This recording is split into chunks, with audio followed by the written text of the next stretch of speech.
Right then guys, a Range Rover Sport, and these are a good thing, really.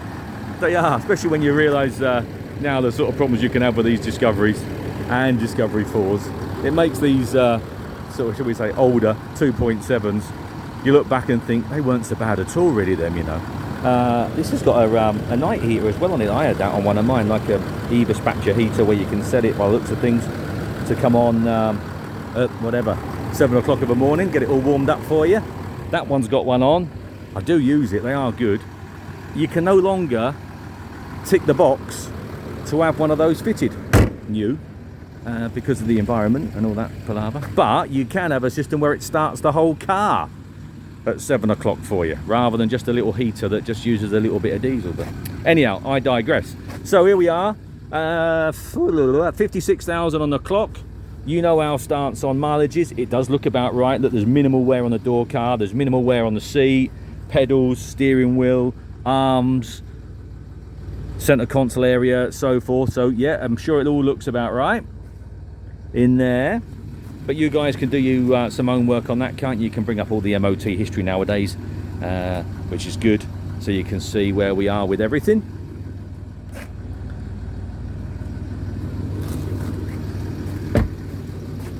So we shut those up.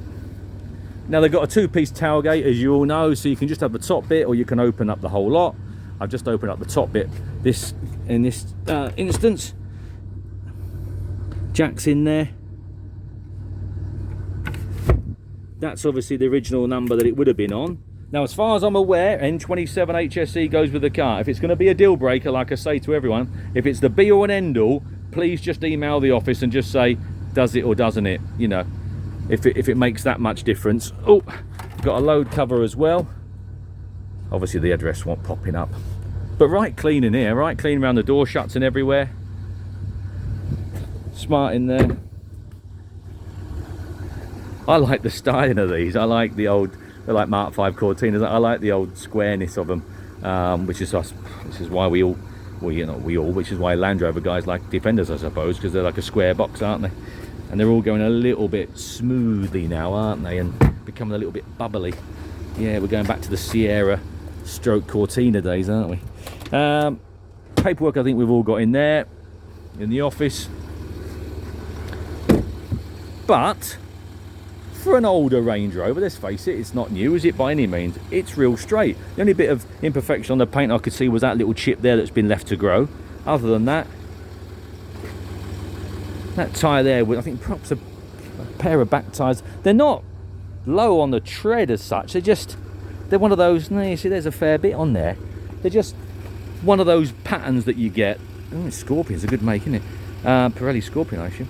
They're one of those patterns that look, they don't look as if there's a lot of tread on, even when they're brand new, you know. And you see others, like the front ones, look, they look nice and chunky. But anyhow, tyres are the last of our worries, aren't they? Tyres aren't particularly expensive, really, in comparison to everything else. Underside all looks quite good. Still got your blanking space there, look, your red blanker there for your tow bar. So you just buy a swan neck and away you go. Your tow bar just pops in there, which is a good idea. Pity they didn't continue that on with the other ones. You have to spend 1,500 quid or £2,000 to have a tow bar on the old Discoveries and things now. Anyway, there you have it. One or two little age-related marks, but nothing major. Those headlamp covers would buff up, wouldn't they? They would all come up quite nice. But a very, very straight Range Rover. Very straight. So if you want something that's not tying up a fortune for a bit of towing with a caravan or boat or trailer, whatever it might be, bit universal, and it still looks smart, doesn't it? And again, as I say, when I compare some of these things to new car prices today, you know, I know it's different. I appreciate that, of course it is. But the Range Rover Sport up there, sorry, on our industrial estate, we've got a main dealer just around the corner there.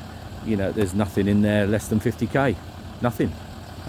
So when you compare it to that, it's good value for money. So there we are, guys. No issues on the dash, I don't think. I'll just have a quick look for you. No, we're all clear on there. No, and two keys. which is handy. That's nice. Yeah, so there we go, guys. A right straight old Range Rover.